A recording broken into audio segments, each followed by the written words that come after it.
High, দেখো কেমন আছে তোমরা। আজকে দেখাবো পিঠে, পায়েস আর পুলি একসাথে। এটা সেদ্ধ পুলি আর ওটা পায়েসের সাথে পুলি, দুধ পুলি। 2 কাপ সিদ্ধ চাল, 1 কাপ গোবিন্দভোগ চাল, ওটা ভিজিয়ে রেখে শুকনো করে গুঁড়ো করে নিয়েছি মিক্সিতে। আর দেখো গরম জল বসিয়ে দিয়েছি, গরম জলের মধ্যে একটু নুন দিয়ে দিলাম। এবার এই ফুটন্ত জলে চালের গুঁড়োটা আস্তে আস্তে দেবো আর নাড়াবো, তাহলে কী হবে, পুলিটা খুব নরম হবে।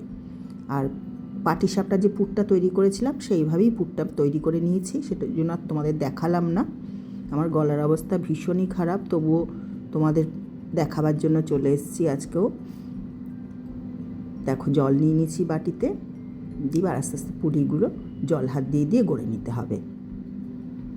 এই পুরটা দিয়ে নারকেল, ক্ষীর আর পাটালি দিয়ে পুরটা তৈরি করা, খোয়া ক্ষীর দিয়ে আর মাখা সন্দেশ দিয়ে।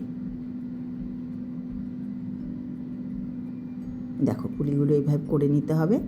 এভাবে গরম জলের মধ্যে আর সেদ্ধ চাল, আতপ চাল মিশিয়ে পুলিটা করলে কি হয়, খুব নরম হয়। আর গোবিন্দভোগ চালের একটা আলাদা সেন্ট আছে, সেটাও খুব ভালো লাগে পুলির মধ্যে। সেদ্ধ পুলিটা গরম গরম খেতে দারুণ হয়েছিল। আমার দিদি খুব ভালো বানায় পুলিটা, ওর থেকেই আমার শেখা।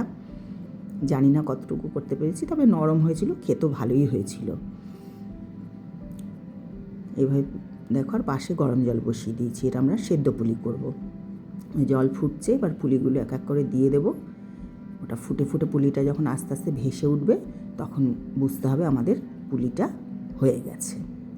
এটা গরম গরম শুধু শুধু খেতে দারুণ লাগে।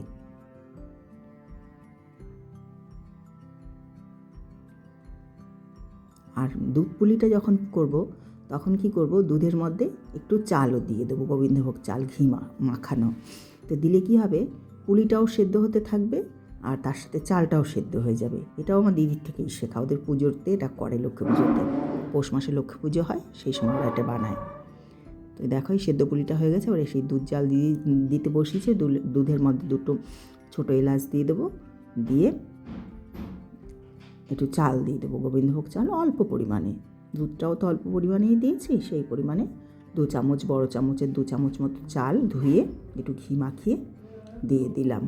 এবার এটা তোমার সেদ্ধও হবে, তার সাথে পুলিগুলোও সেদ্ধ হবে।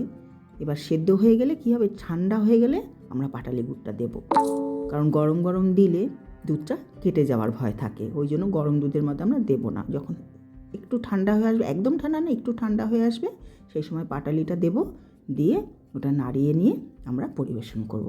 তাহলে আমাদের সিদ্ধ পুলিও হয়ে গেল, আর দিকে পায়েস পুলিও হয়ে গেল একসাথে। দেখো আজকের মতো টাটা, তোমরা কিন্তু করে খাবে।